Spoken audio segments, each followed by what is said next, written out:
Hey everybody, my name is Marcus, and in this video I'll show you the simple way how we can add email link to your Wix website. So when I would like rename this here, and I would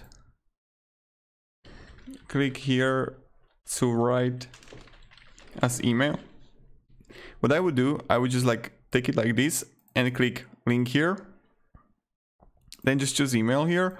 What's the email address? Like this. 1, 2, 3, whatever, done. And now when I would preview the website, click here to write as a mail. Yes, and we need to publish the website, but this is pretty much how we do it. So yeah, thank you very much everybody for watching. If you have any questions, guys, ask me down in the comments. And have a great day and goodbye.